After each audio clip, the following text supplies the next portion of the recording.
நம்ம Ashwin sweets and snacks export பண்றதுக்கு 7373041434 மற்றும் www.ashwinsweets.com கான்டாக்ட் பண்ணுங்க.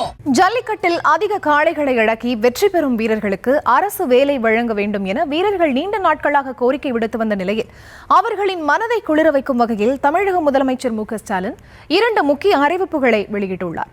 ஜல்லிக்கட்டில் வெற்றி பெறும் வீரர்களுக்கு முன்னுரிமை அடிப்படையில் அரசு வேலை வழங்கப்படும் என அறிவித்துள்ள முதலமைச்சர் ரூபாய் 2 கோடியில் காளைகளுக்கான பயிற்சி மையமும் அமைக்கப்படும் என அறிவித்தார்.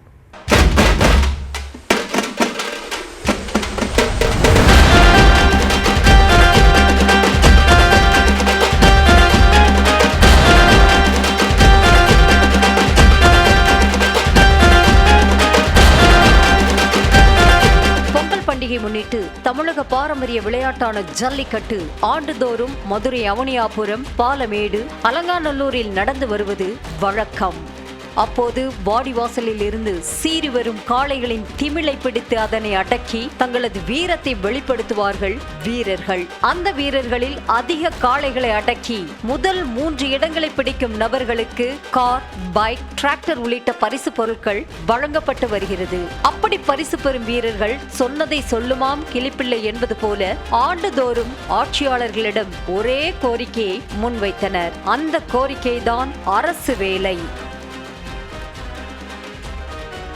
இதனிடையே கடந்த 15ஆம் தேதி அவனியாபுரம் ஜல்லிக்கட்டில் பங்கேற்று முதல் பரிசை வென்ற வளையங்குளம் வீரர் பாலமுருகனும் அதே கோரிக்கையை தான் முன்வைத்தார். ஹாக்கி, கபடிக்கெல்லாம் முன்னுரிமை கொடுக்கும் போது நம் பாரம்பரிய விளையாட்டான ஜல்லிக்கட்டுக்கும் அங்கீகாரம் வழங்கி அரசு வேலை கொடுத்தால்தானே இளைய சன்னதியினரும் ஆர்வமாக பாரம்பரியத்தை பற்றிக் கொள்வார்கள் என வருத்தம் தெரிவித்தார் பாலமுருகன். அப்புறம் ஹாக்கி, கபடி தரலனே நம்மளுக்கு ஜல்லிக்கட்டு வந்து தரல. தமிழர்கள் பாரம்பரிய விளையாட்டுக்கு வந்து முன்னுரிமை தரலனே. ஏதாச்சும் ஒரு கவர்மெண்ட் நாங்களும் கோரிக்கை வச்சுக்கிட்டு தான் இருக்கோம். ஆனால் 24 மாடு 25 ஆமாண்ணே. அதானே ஒரு எதனாச்சும் ஒரு கவர்மெண்ட் வேலை, அரசு வேலை எதனாச்சும் கிடைக்கணும். ஆமாம், அங்கீகாரமாக இருக்கும். அதுக்கடுத்து இந்த தலைமுறைகள் வந்து ஒரு இதாக வருவாங்க முன்னுரிமை. அதை பார்த்து என்ன வருவாங்க, தமிழ்நாடு இது ஜல்லிக்கட்டும் இம்ப்ரூவ்மெண்ட் ஆகும். இந்த நிலையில் அலங்காநல்லூரில் நடைபெற்ற ஜல்லிக்கட்டை தமிழக முதலமைச்சர் மு.க.ஸ்டாலின் நேரில் கண்டுகளித்தார். அப்போது 2 முக்கிய அறிவிப்புகளை வெளியிட்டார். அந்த 2 அறிவிப்புகளுமே மாடுபிடி வீரர்களின் மனதை குளிர வைத்துள்ளது.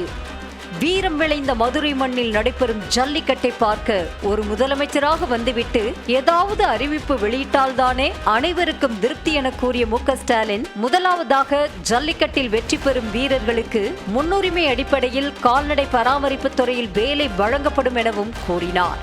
அதேபோல ஜல்லிக்கட்டு காளைகளுக்காக அலங்காநல்லூரில் ரூபாய் 2 கோடி செலவில் சிறந்த உயர்தர சிகிச்சை மற்றும் பயிற்சி மையம் அமைக்கப்படும் என்றும் தெரிவித்தார். இந்த 2 அறிவிப்புகளை கேட்டு அரங்கத்தில் இருந்த அத்தனை பேரும் கரவொலி எழுப்பி தங்களது மகிழ்ச்சியை வெளிப்படுத்தினர். ஜல்லிக்கட்டை பார்க்க வந்திருக்கக்கூடிய முதலமைச்சராக வந்திருக்கக்கூடிய நான் ஏதாவது அறிவிப்புகளை வெளியிட்டு போனால்தான் உங்களுக்கும் திருப்தி, எனக்கும் திருப்தியாக இருக்கும். அதனால் ஒரு 2 அறிவிப்புகளை நான் மகிழ்ச்சியோடு உங்களிடத்தில் அறிவிக்க விரும்புகிறேன். முதல் அறிவிப்பு, பாரம்பரியமிக்க ஜல்லிக்கட்டு போட்டிகளில் பங்கு பெற்று அதிக காளைகளை அடக்கி சிறந்து விளங்கக்கூடிய வீரர்களுக்கு முன்னுரிமை அடிப்படையில் கால்நடை பராமரிப்பு துறையில் உரிய அரசு பணியிடங்களுக்கு பணியமர்த்தி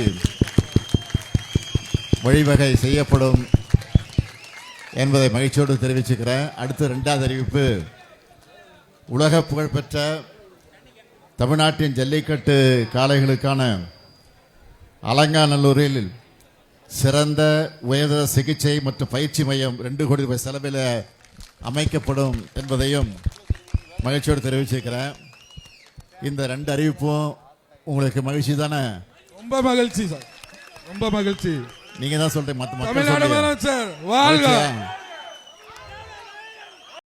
இந்த அறிவிப்பு குறித்து ஜல்லிக்கட்டு வீரர்களிடம் கேட்டபோது முதல்வரின் அறிவிப்பு வரவேற்கத்தக்கது என்றும் படித்தவர்களுக்கு மட்டும்தான் அரசு வேலை என்ற நிலை மாறும் என்றும் மகிழ்ச்சி தெரிவித்தனர்.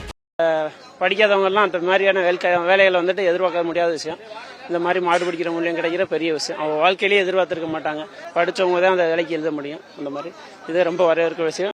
கார், டிவி, மோதிரம் உள்ளிட்ட பரிசுகளால் மகிழ்ச்சிதானே தவிர ஒரு குடும்பத்தின் எதிர்காலம் பிரகாசமாகாது என கூறிய வீரர், அரசு வேலையால் ஒரு குடும்பமே முன்னேறும் என்றும் பயிற்சி மையத்தால் உயிரிழப்புகள் குறையும் என்றும் அவர் கூறினார். சும்மா காரு, டிவி இதுன்னு சொல்லி கொடுக்கறத விட்டுட்டு அவங்களுக்கு பயன்படுற மாதிரி, அவங்க ஃபேமிலிக்கு பயன்படுற மாதிரி கொடுத்துருக்குது. ரொம்ப அருமையான செயல் சார். நாங்கள் ரொம்ப வரவேற்கிறோம் சார். ட்ரைனிங் சென்டர் மாதிரி கொடுத்து கொண்டு வந்தாங்க பண்ணோம்னா இன்னுமே நம்ம உயிரிழப்புகள் மற்ற எல்லாமே உங்களுக்கு குறையும். அது அதேபோல ஜல்லிக்கட்டு மற்றவர்களுக்கு பொழுதுபோக்கு, ஆனால் வீரர்களின் குடும்பத்தில் உள்ளவர்களுக்கு அந்த இளைஞர் வீடு திரும்பி வரும் வரை நெருப்பு மேல் நடப்பது போன்ற ஒரு உணர்வு என கூறிய வீரர்கள், அரசு வேலை என்ற அறிவிப்பு அந்த குடும்பத்தினருக்கு பெரும் ஆறுதல் என்று தெரிவித்தனர். நம்மளுக்கு இது ஒரு என்டர்டைன்மெண்ட். ஆனால் வீட்டில் இருக்கவங்களுக்கு ஏதாவது ஒரு பாதிப்பு ஆயிடுச்சுன்னா அவங்க ரொம்ப பாதிப்படைகிறாங்க. அதனால அவங்களுக்கு ஒரு வேலை வாய்ப்பு இருந்துச்சு அப்படின்னா அவங்க ஒரு ஆனந்தமாக இருப்பாங்க. ஏதாவது ஒரு துறையில், இப்போ ஐயா சொல்லியிருக்காங்க, மு க ஸ்டாலின் அவர் சொல்லியிருக்காங்க, இதில் சொல்லியிருக்காங்க, கால்நடை துறையிலேருந்து சொல்லியிருக்காங்க. ஏதாவது ஒரு துறையிலேருந்து கொடுத்தாலும் எங்களுக்கு ஒரு ஆனந்தமான செய்தி தான். ஏன்னா இது வரப்போகிற தலைமுறைகளுக்கு வளர்த்து விடுற மாதிரி ஒரு மிகப்பெரிய ஒரு வரப்பிரசாதங்கள் தான். மேலும் வாகனங்களுக்கே இன்சூரன்ஸ் செய்யும் போது உயிரை பணயம் வைத்து விளையாடும் ஜல்லிக்கட்டு வீரர்களுக்கும் இன்சூரன்ஸ் செய்ய வேண்டும் எனவும் கோரிக்கை விடுத்தனர். அதேபோல காரை வைத்துக்கொண்டு ஊர்தான் சுற்ற முடியும் என கூறிய இளைஞர், அரசு வேலை இருந்தால் ஜல்லிக்கட்டு வீரருக்கு எந்த தடையுமின்றி திருமணமே நடக்கும் என யதார்த்தத்தை பதிவு செய்தார். கார் கொடுக்குறாங்க, காரை வச்சு நீ சுத்தத்தான் முடியும், ஆனா வேலை வேணும்ல. யாரா இருந்தாலும் இப்ப கல்யாணம் பண்ணா கூட வேலை தான் கேட்கறாங்க. காரு மாடு பிடிச்சுன்னு கார் கேட்க மாட்டாங்க. இது தொடரணும். இந்த ஒரு 5 பேர், ஒரு 10 பேர் அப்படி கொடுத்தாங்கன்னா அவங்களுக்கு மோட்டிவேஷன்ல வருவாங்க. இப்படி வீரர்கள் தங்களின் மகிழ்ச்சியை வெளிப்படுத்தியுள்ள நிலையில் ஜல்லிக்கட்டை தனது குடும்பத்தினரோடு பார்க்க வந்த இயக்குனரும் நடிகருமான அமீரும் முதல்வரின் அறிவிப்பிற்கு நன்றி தெரிவித்துள்ளார். நியூஸ் தமிழ் தொலைக்காட்சி செய்தியாளர் நவநீதனிடம் பேசிய அமீர், மாடு வெற்றி பெற்றாலும் அந்த மாட்டை அடக்குகிற வீரன் வெற்றி பெற்றாலும் மகிழ்ச்சி தருகிற ஒரே போட்டி ஜல்லிக்கட்டுதான். காளையன் இருவருமே நம் பிள்ளைகள்தான் என்றும் வீரர்களுக்கு அரசு வேலை வழங்குவது வரவேற்கத்தக்கது எனவும் அவர் மகிழ்ச்சி தெரிவித்துள்ளார். சந்தோஷம், பிடிக்கிற வீரன் ஜெயிச்சாலும் சந்தோஷம். ஏன்னா ரெண்டுமே நம்ம பிள்ளைய தான். அதனால இப்படி ஒரு விளையாட்டு உலகத்துல வேற யாருக்குமே கிடைக்கல, அது தமிழருக்கு கிடைச்சு. 3 வருஷத்துக்கு முன்னாடி மாடுபிடி வீரர்களுக்கு அரசு வேலை கொடுக்கணும்னு நான் கோரிக்கை வச்சிருந்தேன். அந்த கோரிக்கையை நிறைவேற்றிய மாண்புமிகு தமிழக முதல்வர் அவர்களுக்கு என்னுடைய நெஞ்சார்ந்த நன்றிகள். நம்ம Ashwin sweets and snacks export பண்றதுக்கு 7373041434 மற்றும் www.ashwinsweets.com கான்டாக்ட் பண்ணுங்க.